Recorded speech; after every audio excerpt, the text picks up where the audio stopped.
play the bass notes, not the chords that follow the bass notes, but just what's called the fundamental bass notes.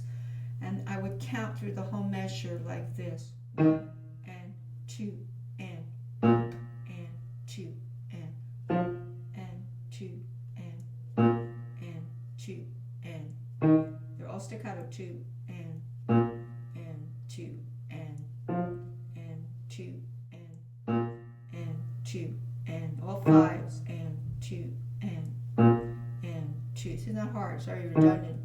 Okay, so then I would add the afterbeat chords separately, but what I do first is just not do it staccato. I would just hold one chord, just like that, go to the next measure.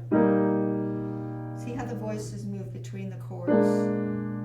You can see that this one, you have a common tone in the middle, E flat, but the E flat went down to D and the G went up to A flat.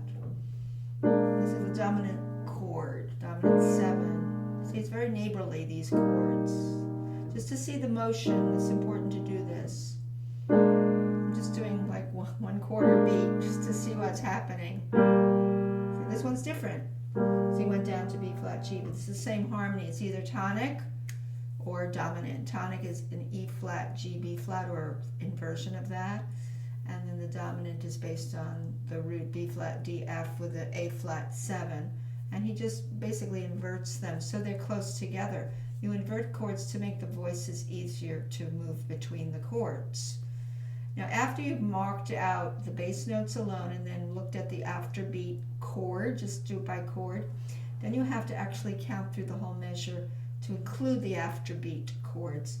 So 1 and 2 and 1 and 2 and 1 and 2 and 1 and 2 and 1 and 2 and 1 and they're all staccato, everything. 1 and 2 and 1 and 2 and 1 and 2 and, okay, just to get an idea. This whole first section, that's what's going to be happening.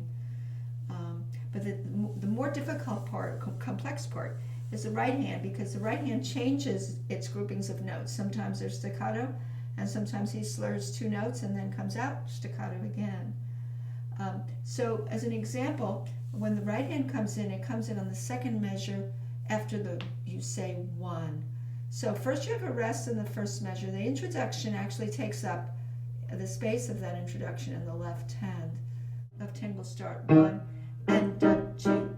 The right hand, when it comes in, will be the next measure, but 1 and 2 and 1 and 2 and 1 and 2 and 1 and 2 and 1 and 2 and 1 and 2 and 1 and a slur separate 1 and 2 and 1 and 2 and 1 and 2 and. Now what makes this kind of grazioso, sort of gracefully played, is that it comes in soft and it has some accents thrown in that are called a Gajic accent, because there's a quarter note in full measure 3 that comes from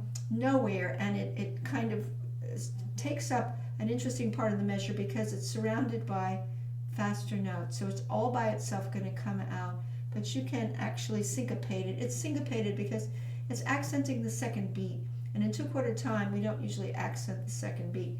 We have 1 2 1 2 1 2 1 2. You can see 2 is less. So when you get there, you have to make sure that it comes out as a little bit of a syncopation. Rest and 2 and 1 and accent tie accent tie a slur separate 1 and 2 and tie 3 2 4 3 2 1. Here it is again. So you have to be really clear on how you're, slurring that. You can't guess at something else each time. You have to be consistent with what the music says. So you have the intro. Yum.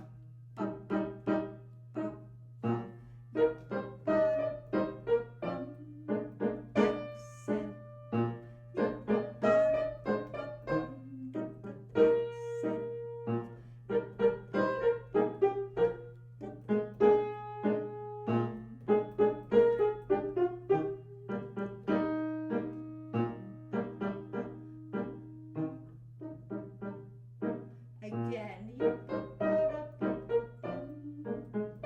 So you can see how this works.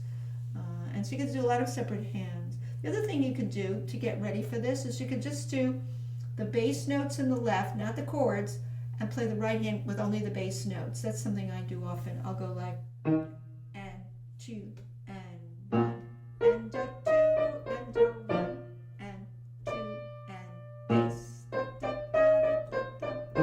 And two and bass. And two and bass.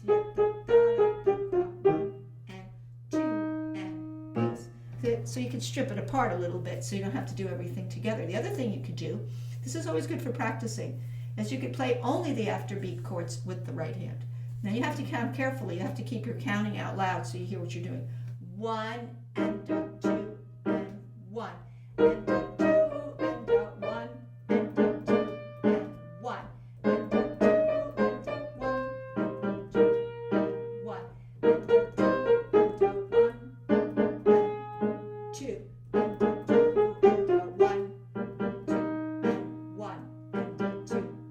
But you see, I just did the after beats and I did the melody. Those are kind of things, might be a little tricky, but it gets you kind of focused and very concentrated so that when you do put it together, and it's going to go a little quicker ultimately, but don't do it quickly when you're first learning. But ultimately it will probably graciously.